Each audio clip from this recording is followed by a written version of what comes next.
Welcome to SpanReads, not your typical rereads podcast, a 17-shard series where we reread the Cosmere and are giant nerds about it. Today, we will be talking about the magic mechanics in Mistborn: The Final Empire. Joining me is Mish. Hi, also firstRainbowRose. Also joining me is Ian. Hey, I'm your writer. And Rosemary. Hi, I'm Kaymyth. Next, we have got Matt. Comatose on the forums. And lastly, we have Kadie. Hi, I'm also AonEne on the forums and Discord. And I am Jessie, or Lady Lameness. This episode will have spoilers for this book only. There will be no spoilers for anything else in Era 1, Era 2, or outside of Mistborn. Ian, can you give us an explanation of allomancy, please? Allomancy in terms of what we know in this one book. Oh joy. There are people known as allomancers who can use allomancy. What a surprise. Basically, these people can ingest a bit of metal and burn it or metabolize it to get a cool magical effect.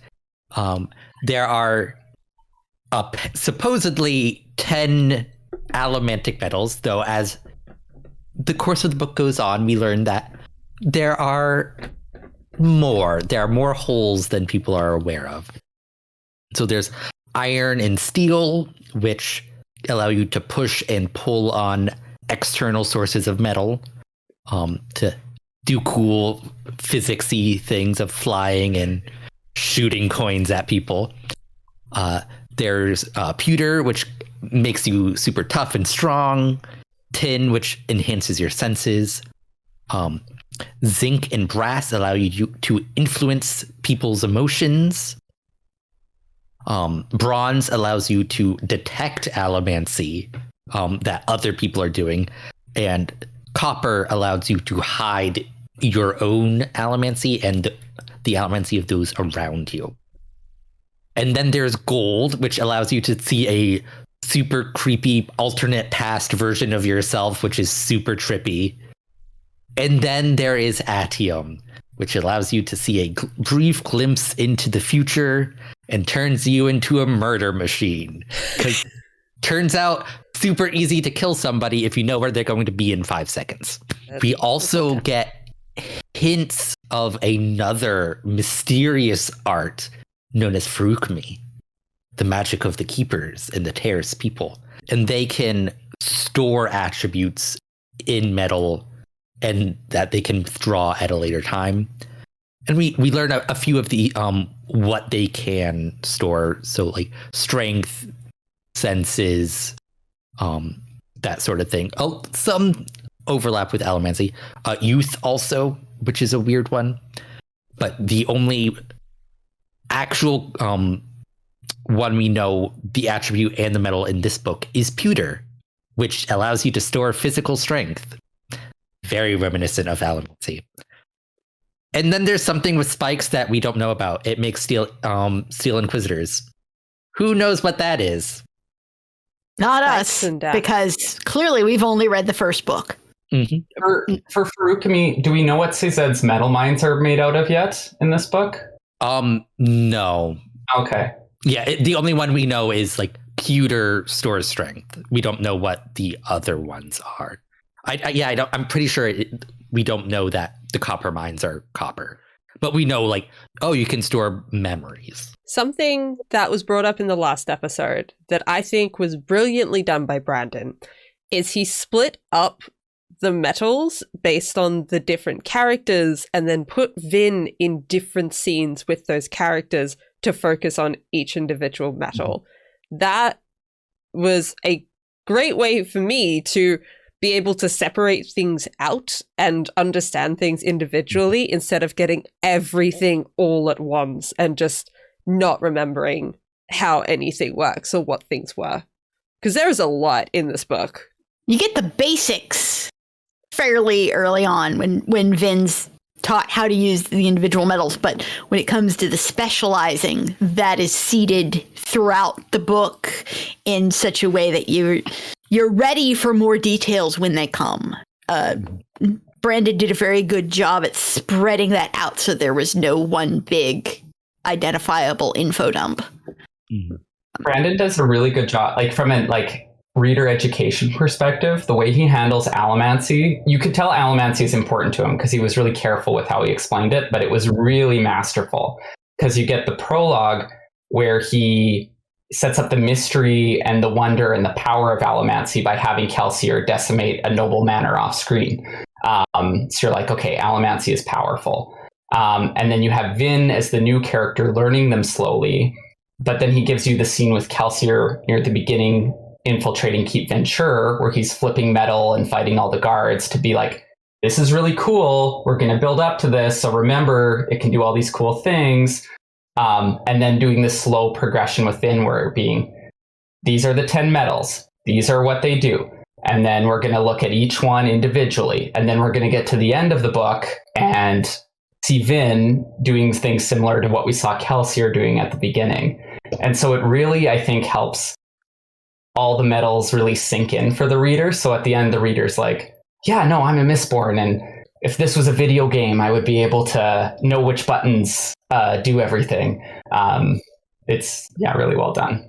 Vin is trying to get the pieces, but Kelsier just does lay out the basic 8 metals immediately for her. It's there's one point where it's she starts burning iron and tin. Is oh, don't worry about those. We'll get back to those. And it's you can tell Kelsier's we'll get to those in 10 minutes when we're ready. And she's oh, he's going to hold them back so he can keep me here. And no, he just, because they take longer to go through. Yeah. I love his I should have known you would do that. Yeah. That's on me. But then we get the two higher metals get their own individual scenes later on. In gold, the 9th metal, which is actually the last metal we see, we realize oh, he didn't bring it up because Kelsier doesn't think it's that important. And I think that's part of the reason why he never figured out the 11th metal. He didn't care to think about gold that much. So he didn't figure out that oh, the 11th metal is the alloy of gold. To be fair to him, it wasn't immediately useful for anything really that I can think of in his plans. So yeah, but also I don't really blame him for not thinking about it much. It wasn't necessarily necessary for Vin to defeat him, but it did throw him off balance when she figured out who he was. Yes. It's Kelsier figuring out would not have helped him in the slightest. It's just okay, this is why he didn't figure it out. Mm-hmm. Not that it would have made a difference. And I do though, how he sets up the mystery of the possible additional metals. Because you get such a strong allomantic theory of the first 8. You have push and pull for each metal, internal, external. You have mental, physical, and alloy and base metal. And then you get to the 2 higher metals, and they don't follow the rules. And the explanation in World is, oh, they're the 2 higher metals, they're special. And ATM is, of course, the unique original metal for the book. And then gold has a certain prestige to it as a substance in our world. So as a reader, you can kind of suspend disbelief. But there's a part of you that's but that doesn't make sense. These other 8 are so symmetrical and cleanly organized, and gold and adium even aren't even good opposites, because gold is this weird psychological experience and atium is this combat focused future sight metal.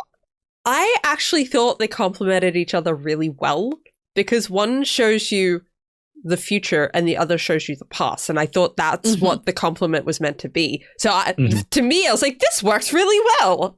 Why they were classified as temporal metals too. But gold doesn't actually show you the past. It shows your present if your past was different. Yeah, but in my brain that was close enough to showing the past that it didn't really that was such a technicality that my brain didn't. Yeah, I was nope, it's the past. That makes sense. The past and the future. And part of the thing there is even allomancers themselves aren't entirely sure what Gold's deal is.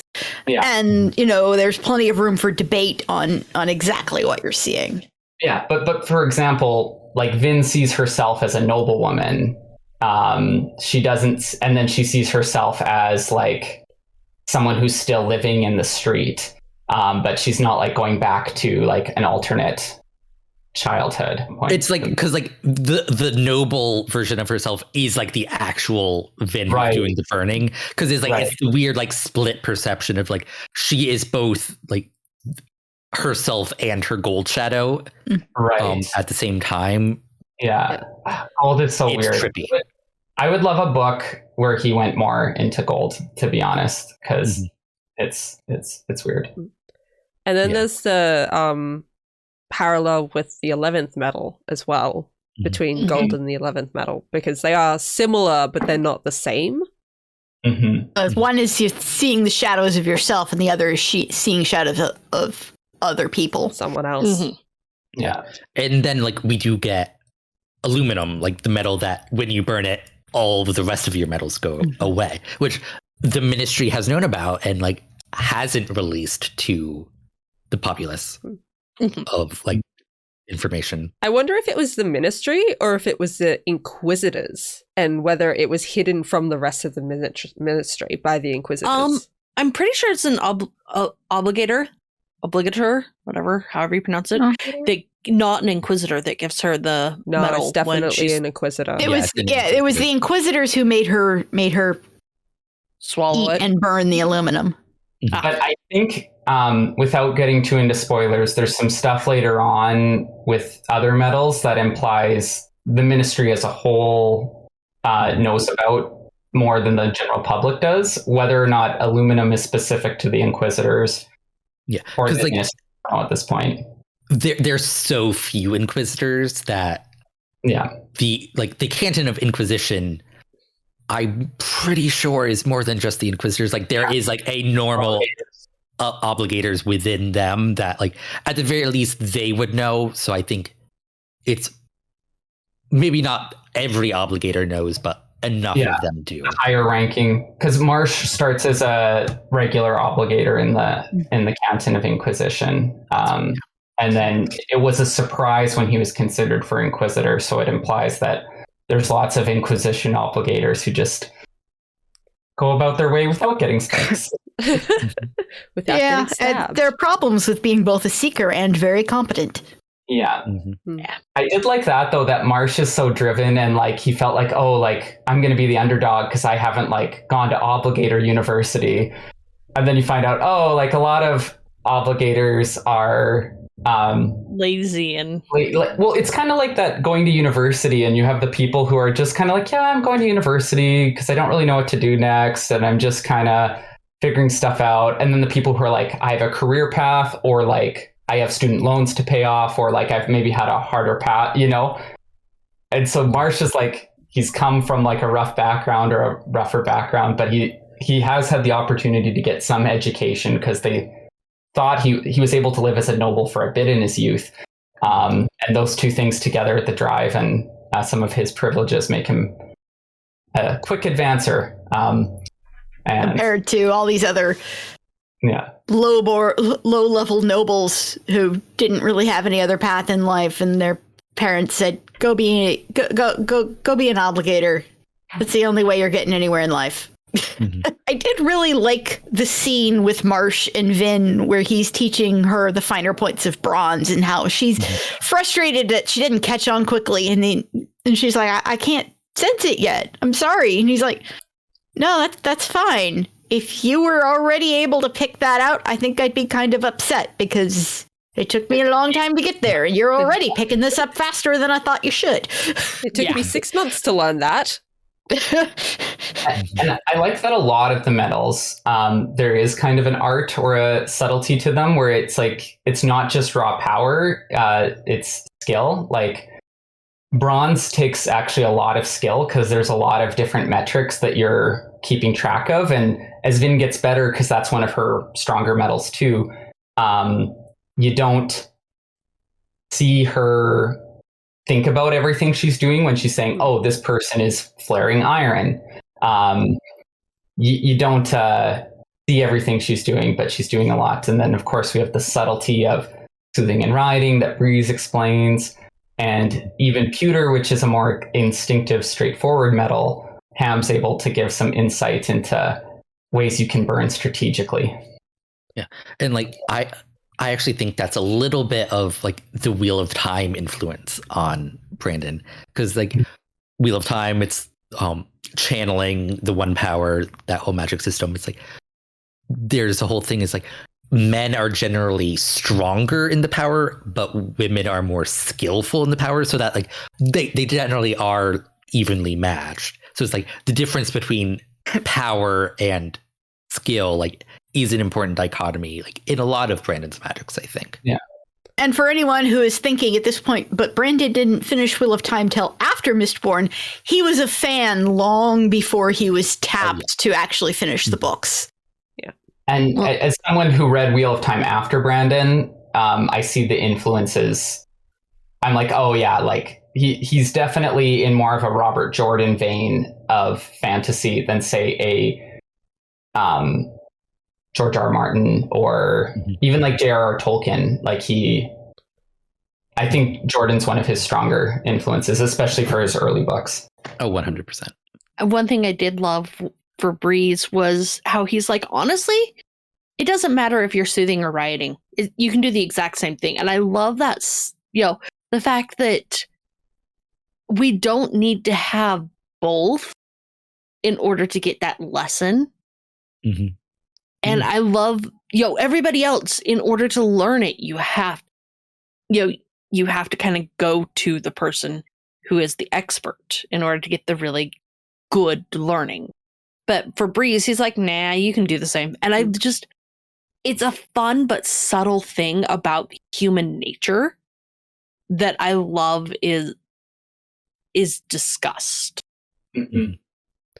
It's also that besides gold, I think the only other metal that someone didn't have in the like individual person didn't have in the team was forgetting which one it is.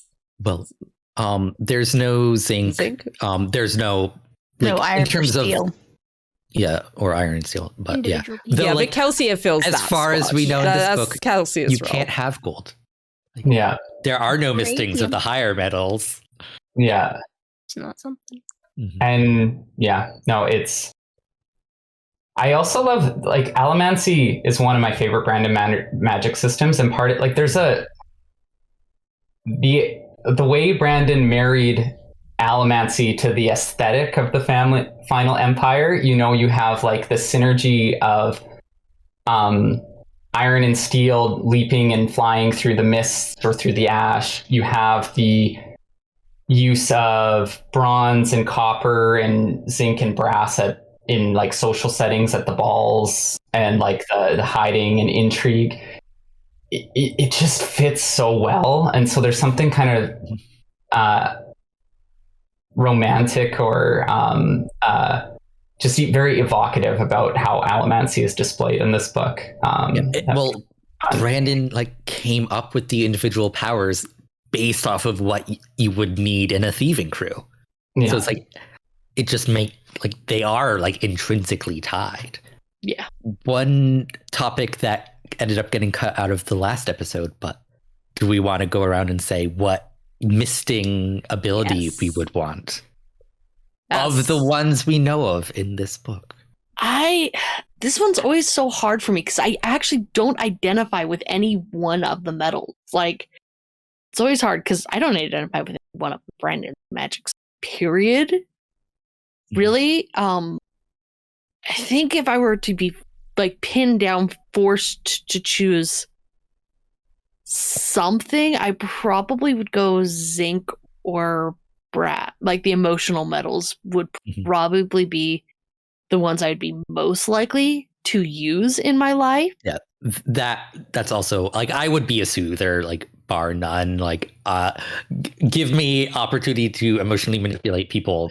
Yes, that's a terrible thing, but like because like in D&D, like, which I play, I do like high charisma characters. I like doing that character interaction and just like being a charismatic and like emotional allomancy just helps with that. So Pewter, hands down. I can't tell you how many times I've wished I was at least a little bit stronger, if not a lot stronger. I mean, books are heavy, and I got a lot of them. And there's just so many times when I'm moving things, or I need to open a pickle jar or something, and you know, it's annoying to have to ask James to open the damn jar for me. And then I'll always tell him that I loosened it for him. So, you know, if I had pewter, that would be really cool. And then I could just, you know, traipse around being She-Ra, Princess of Power all the time. Like you do. I'd pick bronze. I really like the idea of seeking. I'm usually a fan of like the meta powers. Like I really like Rogue in X-Men. So like and I don't know, it kind of like you get like an understanding of all the metals, and I like the idea of kind of like a academic thing where you're like measuring different phenomena and interpreting them. I think bronze is cool for that reason. My favorite to read about, though, I love reading Iron and Steel scenes, but I don't have the courage to wield those metals. And pewter would probably help me the most in my daily life because I'm very clumsy. But no, it would be bronze. Torn between two. I think I would either want zinc, specifically writing over soothing. Both are good. I'm also all about that emotional manipulation. Using manipulation for good, though. Sure. But writing or I think steel. I want steel. Sorry, there'll probably be property damage and I might get injured. I don't know. Now that you say that, I am like, that is scary. But also flying and pushing things, which is useful in other contexts. And flying. Yeah, I would kill myself if I had steel. That's true, which is why probably writing first, especially in this world. But also, I would go with tin. I don't know why, just in my head, immediately it's always been tin, so therefore I would go with tin. I like the idea of being able to enhance my senses, and that would be cool. Tin. I love how actually all the metals work so well individually. At least all the base 8, which is what we're kind of focusing on, work so well individually, but also have such synergy in tandem, you know? Like, it's like, oh, like, yes, like, they all function independently, but then you combine them in a Mistborn, and they're so powerful because they're able to soothe and riot, push and pull metal, hide themselves and detect others. And even like the synergy of like having pewter, so you're tougher. So if you miss the coin and do crash into a wall, you're durable enough to not die. Well, also, like having pewter when you have tin, yes, like you're more able to withstand like the overload of information you're getting. That would be nice. I get overwhelmed by information all the time. I like the like groundedness and kind of earthy feel of allomancy as well, like the very mechanical, like you're swallowing metals, the kind of bodiness, if that's a word, of allomancy. It feels very like physicality. Practical. Yeah, the physicality. Yeah, it is cool. There's that weird like drawing on the mists. Yeah. That's really blink and you miss it in this book. Like definitely on a reread I picked up on it, but like on a first read it really is you just kind of miss it. Yeah, like on my reread I'm like, wait, that's all they say? Like I thought there was a bigger deal about this in this book, but nope. It's just Vin thinks about it later, trying to figure out how and what she did. Hey, that's funny that you guys say that, because I always thought that like, ooh, this is a weird, big, mysterious thing that just happened. on its own line out of the paragraph, like, oh, this is a thing. I didn't think that it was like easy to miss. Well, I also did this in audio, so I didn't have the visual. So it's like it is hard to tell where like I forgot it was its own paragraph. So it was just like very like in sequence with everything else. I'm like, and like because it has been so long, I'm like, I just remember it being a bigger deal, probably because it's its own paragraph in the book. But yeah, it's a wham line, or structured as a wham. Yeah, that's one of Brandon's conventions that I find fun. Is like he'll do the like, she did blah blah blah, and like these kind of short, punchy paragraphs for emphasis. To that point of in drawing on the myths, we end the book on a really interesting note in terms of the magic system with this new question, because we have the Lord Ruler doing a lot of things above and beyond what any Allomancer has done, and we find out part of that secret might be the combination of Allomancy and Feruchemy. And Sazed kind of gives a quick explanation of compounding ATM and how that's how he did in Eternal Life.